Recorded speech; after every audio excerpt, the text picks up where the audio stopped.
Okay, you guys all ready? Well, you're live. You should be fine. I wish you're not buzzing. Oh, okay.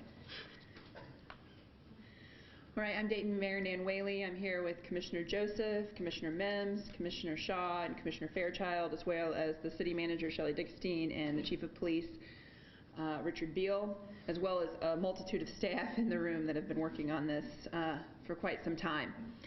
I'm very glad that today's event went off without incident, and the hate group that tried to threaten our city is gone. Daytonians demonstrated what we've known all along, that we are a community that can come together in a time of fear and anger and peacefully stand up for our neighbors. I am so grateful to the many dedicated public servants, particularly from Dayton Police and Dayton Fire, who made sure today's events were safe. We appreciate the assistance of many other safety forces who are on hand in case of emergency. I also appreciate the many passionate people who shared their views loudly, but without violence. I recognize that this event has been deeply frustrating for many of our residents. It has helped shine a light on the issues that continue to divide us and all the work we still have to do to make our community a place of opportunity for everyone. Dayton is still too segregated and still too unequal. This is unacceptable and something that we must keep focused on to change every single day. This ugly chapter is over, but it means we have to get back to the real work, making sure that no matter what you look like, where you come from, or who you love, that you can have a great life here in Dayton. I am committed to this work, and I know my fellow commissioners are committed to it as well. I hope all of you will consider joining us. I'm now going to turn it over to our great city manager, who did a great job making sure this went off without incident with her team, Shelley Dickstein.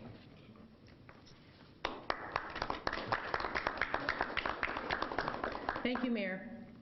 So good afternoon. The city has been planning for this event over the past several months. There was a multi-department team assembled to ensure that residents and businesses would remain safe.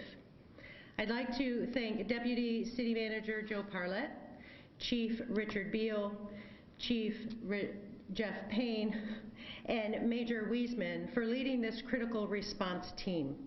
Their strategic planning and attention to detail created a safe environment today, and for that I'm immensely grateful.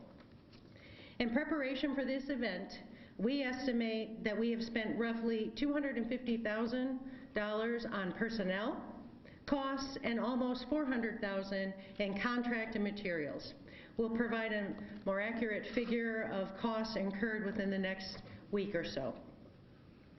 The Supreme Court has mandated speech cannot be financially burdened because it offends many. The city provided these security measures to protect our residents and ensure that everyone could safely exercise their First Amendment rights. The police department, in the interest of public safety, determined that these measures were required to protect our residents. Some may be critical of this investment. Unfortunately, in today's world, where individuals are free to open carry unlimited numbers of guns, and where we have seen vehicles driven into crowds of peaceful protesters, we feel that this investment was necessary. I'll now turn it over to Richard Beal to talk about the police operations.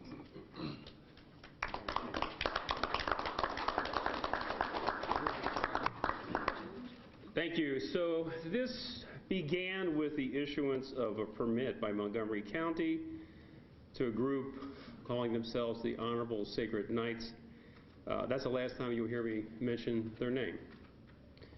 That permit was granted back on January 29th of this year, and that really began a planning process. We certainly worked very hard to develop a better understanding of this particular group, their activities, and any risk associated with their presence, as well as any those who may choose to also come and counter their voice, and to some degree understandably so. The number of challenges with this particular event and this day included just the sheer prediction of attendance prior to the rally, which was complicated by the use of social media. multiple events in multiple locations and groups holding events throughout the city, the inability to regulate firearms in protest areas, and merely the complexity of coordinating internal and external resources. So there was a lot to consider in developing an operational plan today, not only for this rally on Courthouse Square, but for all the events occurring throughout the city, as well as providing for the public safety of the entire city throughout this day.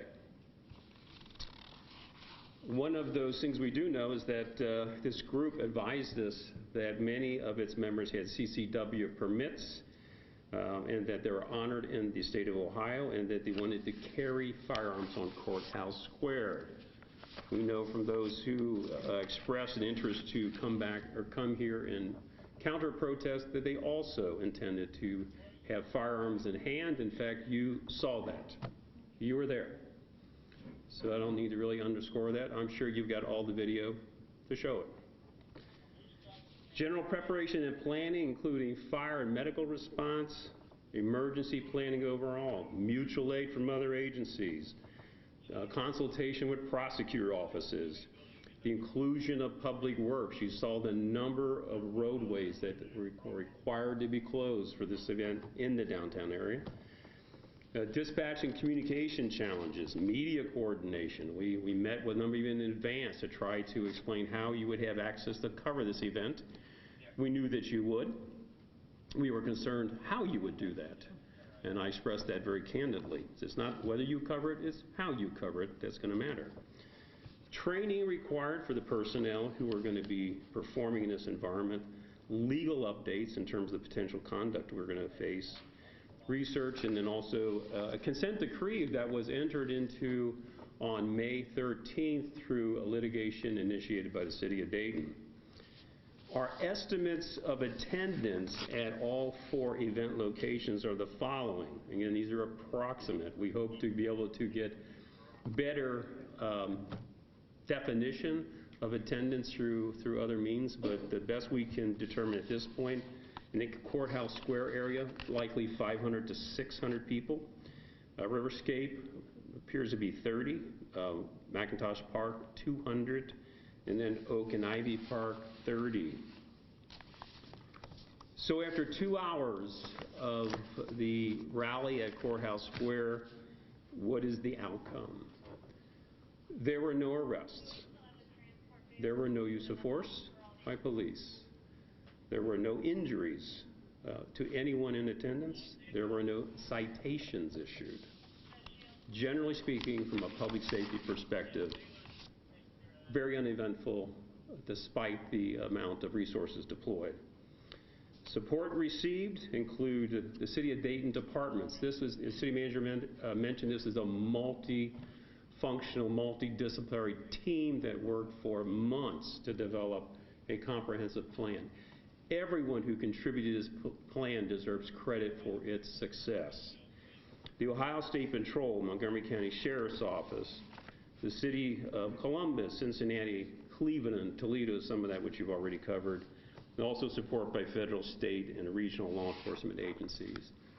So a lot went into development of this plan, a lot of professionalism and dedication and hard work in its implementation, and the outcome is, all things considered, this was a very safe day for the City of Dayton, not only in the downtown area, but all event venues and in the entire City of Dayton, because it wasn't just what was happening at these 4 events. It was the need and the responsibility to provide public safety for the entire city throughout these events, all of which occurred, I would say, flawlessly. So from that perspective, I'm very, very pleased. I'm very, very grateful for the effort, the energy, the professionalism, the dedication of all the men and women in the Dayton Police Department who helped develop the plan, all of our city leadership and the city manager's office, and actually the mayor and city commission through the city manager's office, and all of the other department directors. We all met together, we worked as a team, and I think we did a really superb job, all things considered. And with that, I'll end my comments. Questions? So, Mayor, to the chief's point, at least for WHIO, TDR approach has been not covering this hate group, but our community's response to it and impacts on it when it comes to things like public safety. So, to that end, I'll ask Nan, you and the mayor and the chief and the city manager, you both want to comment too. You expressed some frustration and anger last night, Mayor, of having to, while it certainly is necessary for public safety, the public funds because of this hate group coming in. So, what would you say to that end, and also to some taxpayers who also express frustration? Yeah, it's needed, but we're having to spend public money on this group. Sure, yeah, I mean, it's certainly frustrating from a, public official standpoint to have a group that's not from your community to come in, have us spend this amount of money to make sure, we put a high price on human life and we want to protect that. But yeah, I mean, to say that we're not frustrated, that this has been a huge time suck for the police department, the city manager, the fire department, every department in the city of Dayton, and that it's, for a group of people that aren't even from our community, yeah, it stinks. But we are grateful that I think made some lemonade here, and the conversations that the community have had have been very rich, and we're hopeful that that will continue forward as we work to continue this work around equity. Is the city going to be paying for the other agencies that came here? Pardon? Is the city going to pay for the other agencies that came here? No. Mayor, can you comment about the WDT, by the way? Hi, Chris. Can you comment on the businesses who chose to operate under the suggestion of the city of Dayton by closing? Look, I mean, we don't want to tell people how to do their business, but we appreciate, I think the small business community has been pretty terrific around this issue, from signs, they're interesting signs, unique signs across the city. But I've been mostly impressed by the number of folks that are putting the Dayton United Against Hate in the windows, the impromptu T-shirt selling that happened yesterday. My Facebook is filled with, frustration, but I think a real appreciation about what their community is about and what they want their community to be. Was there anything to be learned from this activity that took place in our city today? We're always learning, so we'll always continue to go forward and see, but I think I'm just really proud that the fact that we had no arrests and no use of force and no citations really speaks to the impeccable work of Dayton Police. That I think we were really well prepared, and they did a great job, because we wanted something to happen without incident. Would you be safe in saying that you really do love Dayton? I think it's safe to say I love Dayton, Chris. Is there anything that can be done to, I mean, this is $650,000 just the city of Dayton spending for 9 people. I mean, that's $72,000 a person. Is there anything that can be done? I mean, we're all for free speech, but to, I don't know, because they can come by, they can just keep applying for permits, and I mean, if they got one a week, that's... Well, don't give them any ideas. Yeah. Look, I mean, I think, the situation in today's environment isn't about our community anymore. It's a national conversation, particularly because of social media and the ability for people to organize. And when you have a law in this state that people can carry assault rifles willy-nilly, that's a danger, and we have to be serious about that. So, we've said the whole time our priority was safety of our community, and I think we've shown that today. I think the city manager has something to say. I just wanted to add, again, it was not just 9 people. It was 4 events that covered 750 plus people that we were keeping safe. And to the mayor's point, the world has changed greatly, and and unfortunately, we also have, through First Amendment rights, very little way to recapture some of that spent money. But clearly, we will be looking and working with the law department for ways to influence public assembly and costs thereof. This one's for the chief. Chief Bill, with the police presence, it sort of, to me, reminded me of Cleveland for the RNC or Philly for the DNC, just in terms of the optics and the overwhelming presence. Did you guys take any best practices or lessons either from either of those 2 events, or say like Charlottesville, anything that might have been learned from? Well, not only those 2 events, but from really experience around the country, and certainly I've had my own personal experience from events that happened in Cincinnati during my 25-year career there. We were at the RNC, so we actually were part of the deployment there. We have routinely sent a contingent to all the presidential inaugurations since I have been chief and prior to I've been chief. All of those are invaluable experience in crowd control dynamics and planning.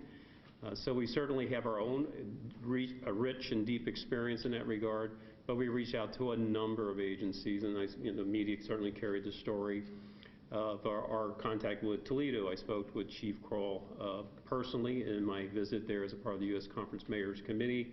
So we had a personal conversation. I spoke to Chief Isaac twice during personal visits. So I reached out to colleagues. I reached out to the interim chief of Columbus. Actually, was also at the U.S. Conference of Mayors Committee meeting I attended. So clearly, we reached out to those who had experience and tried to benefit from that experience. Chief, can you also talk about the number of officers and some of the assignments they were on, like the breadth of the assignments, so that everyone has everything? Very limitedly so, I can. I will tell you just by way of understanding that in this 24-hour period, the vast majority of Dayton police officers are working within this 24-hour period.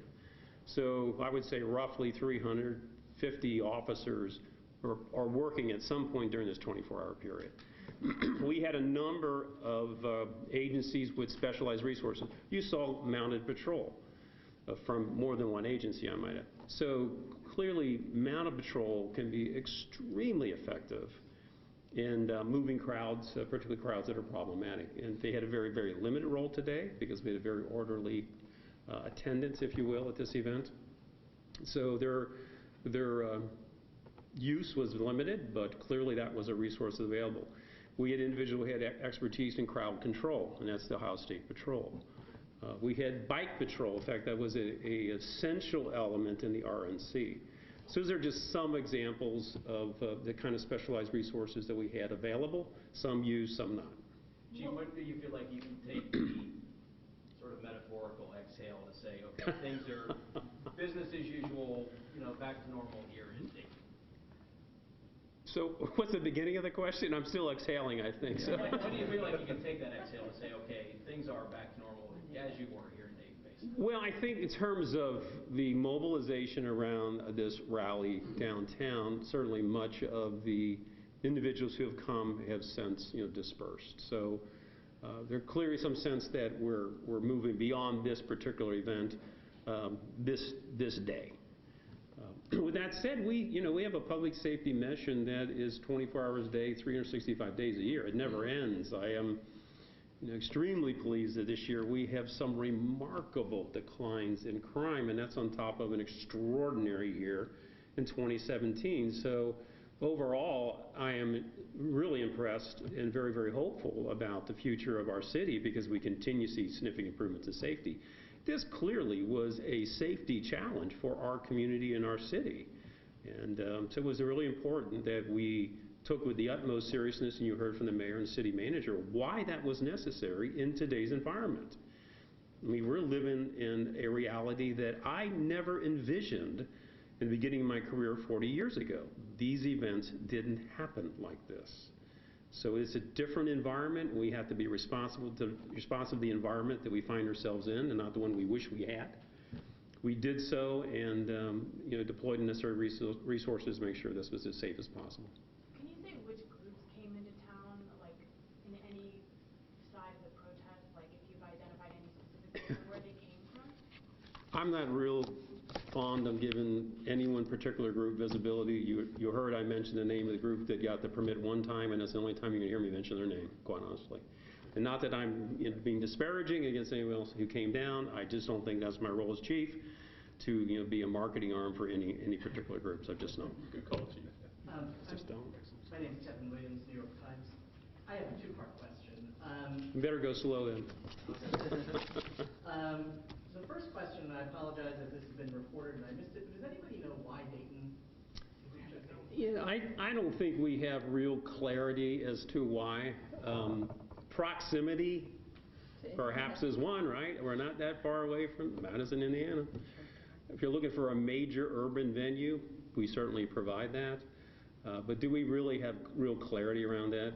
I don't believe we do. I just don't. Chief, can you talk about the barriers and everything that's out I'm sorry, there's a there? second part. I didn't remember you had a second part, so. Thank you.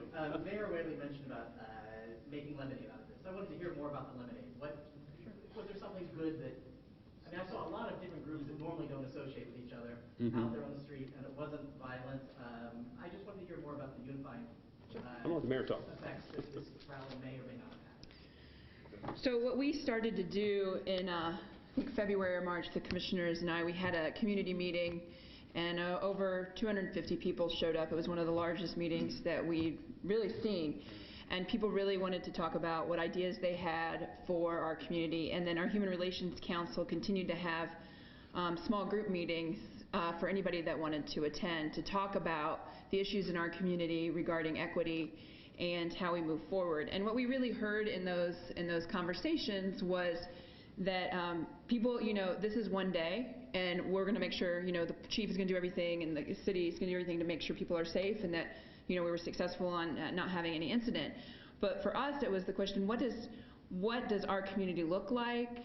What are we about? A reaffirmation of our values. I've been really impressed again just how, from the business leadership to neighbors to folks across the city, maybe disagreeing about where they were going to go. Like, we encourage people not to go downtown, but folks may have disagreed about how they were going to talk about it, but they all were talking about the message of what our city's about, and that's one that is about inclusion and diversity. And this commission has said over and over again that Dayton is a place, no matter who you love, what you believe, or where you come from, you're welcome in Dayton. And being a welcoming community is something that's very, very important to our values. And so to have this outside force come in, it actually, too expensively, helped city, I think our city residents and people across the region affirm what Dayton is about. And I felt that has gone really well, and I think we'll continue to have that work all through the summer. And really, this commission has been committed around equity, and will continue to do that,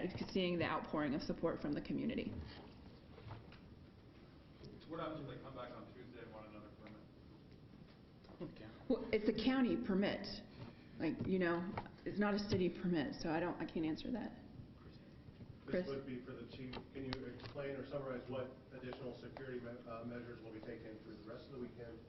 And also, there was a counter-protester advising people that the KKK members were staying at the Comfort Inn up on Miller Lane. Does that also become a security point for this evening? Or False information. False information.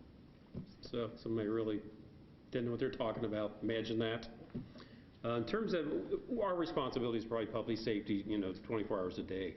We have deployment strategy based on historical experience and also anticipation of any special events. So we will have sufficient police presence throughout the remainder of this weekend, as we have had historically. So there's nothing new in terms of the challenges of providing day-to-day public safety staffing. It's what we do every day.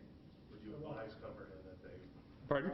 Would you advise Comfort Inn that they were mentioned in a... We had made appropriate notification. Yes, we did. We did that immediately. So we made sure that Butler Township was aware that that bad information was being put out by someone. Chief, can you talk about the escort that was given to the group into the city and out of the city? If you know why that. I do know. So what's the rest of the question, Chris? I'm sorry. Would that be typical when a group wants to have a public engagement like they did, for them to be able to have security in and out of the city? Yeah, I wouldn't call it security. I would say expedited entrance and exit, quite simply. Not a minute longer. And that was the intent, and that's how it was executed. That was my call, and I have no regrets. Then again, the timetable for the barriers coming down, it's been set Sunday. Do we have any... We think the soft closures will come down today at some time this evening, and then the hard closures will begin to be removed tomorrow. At the same time, the fencing will be deconstructed. So. Did you have to deal with much fake information on social media? Did you do? I'm sorry. Did you deal with much fake information being spread leading up to this, or? Yeah, that's a great question. I don't know if fake is necessarily the. I guess a lot of people were espousing things, on social media, and the question is it credible? How do you know? So I'm of the mindset, and I think our personnel are the same, that if someone expresses intent or willingness to engage in violence, we just can't say, they're just blowing steam. We have to take that as being credible until it's proven otherwise. So we take those threats as real. Clearly, we know there was efforts to conceal or make less transparent the number of attendees that would be going to this particular event here. So there is effort to misrepresent what's going to happen and who's going to be there. It's part of the disinformation age we're in, are we not? So it's a challenge for us. It's a challenge for you, right? You mentioned, Chief, that sort of continued vigilance you'll have throughout the weekend, but given everything you laid out in the arrests and taking measures, I feel like you made it through the main chunk of whatever this event was without incident. Yes, this was an important threshold to get past, and I was incredibly impressed with the level of detail, planning, effort, literally, again, across the board, throughout all the entire city organization, with all of our law enforcement partners. With that much said, was I certain it would end in the manner that it did, with really no events to speak of? No, I wasn't certain of that. Did I have concern? Sure, I have concern. I'm a chief. I worry. I wake up at 3 a.m. when I was not supposed to get up till 5:45, thinking about these things. So sure, it was a concern, but I also knew we were extremely well planned. And I know how disciplined and how professional our officers are, and I certainly knew much of the colleagues I'd be working with throughout the state, having relationships with them over years. And so I was very, very confident that we had a well-developed plan that was going to be executed well, and that would have optimized the best possible outcome. One more question for you. I found myself wishing I brought my binoculars in some ways, because they were so far. There were two fences. Yeah. My guess was maybe 50 yards. I didn't think it was quite a whole football field away from the street. Maybe you could answer that. But I don't punt, so I don't know, but go ahead. Is there a certain level of exposure you have to give them, or it's not quote-unquote free speech? They could have erected 4 walls around them. Yeah. They're marching on the courthouse plaza, but nobody can see them. Is that free speech? Was there a level of exposure? You couldn't hear a word they said, which was fine, but does that question make sense? Yeah, I would say a couple of things came into play. One is that we certainly knew that Courthouse Square was going to be the event location. We knew that early on, and we knew there was a need to provide a perimeter around that area based on some very concerning intelligence gathered over time that suggests the potential for elevated threat, clearly a significant weapon possession and display, and also individuals who were expressing some interest in engaging in violence related to this event, directed at police and or those in attendance. So there were reasons to ensure that there was some perimeter security. The second thing that really came into play is that this litigation that was implemented by the law department resulted in a consent decree that the approval of that didn't occur to May 13th, within which defined the area, the designated area, which was discussed with and agreed upon by this group that got the permit to use Courthouse Square. So where they were going to be was defined in that consent decree, and they agreed to that. So that's how that worked out. How did they treat your officers? I wasn't there, so I don't have any idea. I really don't. I know we were able to have conversations with them. I think they realized it was that they needed to do so because their failure to comply with any element of that decree, and they were going to be out of there, and they knew that. And they were going to be potentially responsible for any costs related to it. That was a part of what they agreed to. So we actually had to be able to have those kind of conversations, and then certainly the mechanics of how they would come and leave was going to be important, for overall safety for everyone. So we had to be able to have those conversations. So that standpoint, we had the ability to engage and have the needed conversation that was required. How much will this change the future handling of big events like this? It's hard to say. I think that clearly other agencies probably will be interested in the evolution of this plan and its implementation, execution.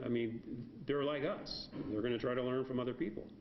So I think we'll get a fair amount of inquiries from other law enforcement agencies about the approach, the deployment, and lessons learned along the way. And we'll be certainly gracious in sharing that with our law enforcement partners because we share this common interest in keeping our communities and our country safe. Chief Bill, if I may, Yeah, Chris. this is probably more directed toward the city manager, but I'll be glad to bring her up here. if anyone up in your group knows, is there any kind of insurance where the city could buy an insurance plan where in anticipation for something like this happening, you could buy into it instead of having the taxpayers pay for it?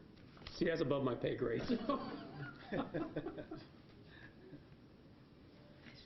Unfortunately, no, Chris, there is not such an insurance policy.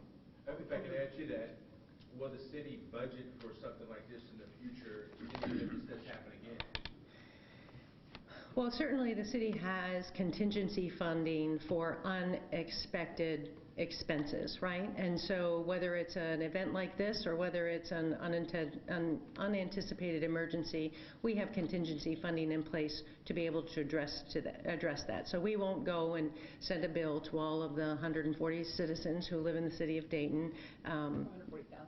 I'm sorry, thank you. 140,000. Did I miss a few zeros? 140,000 people who live in the city. On the same vein, are there any state grants available or something like that? Have the state kind of took care of Dayton County when during the recent? We have people, we certainly have people that are, and I'll let the mayor elaborate on that. There are some other elected officials who are working on trying to find funding for us.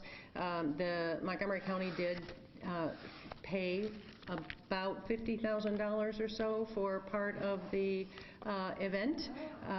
So they did provide a little bit of funding, and I'll let the mayor talk about some other efforts to bring in federal funding. So yeah, Senator Sherrod Brown's office has been really helpful, like just looking to see if there's any other places that DOJ could be helpful in offsetting this. And then also there's a discussion that his staff is starting around communities like us to have these folks come from out of town. Is there a FEMA-like way to deal with it? Because it's nobody, you have to protect the First Amendment. So that wouldn't help us, but it's something that's now being discussed, I think, and I think that's an important conversation to be had.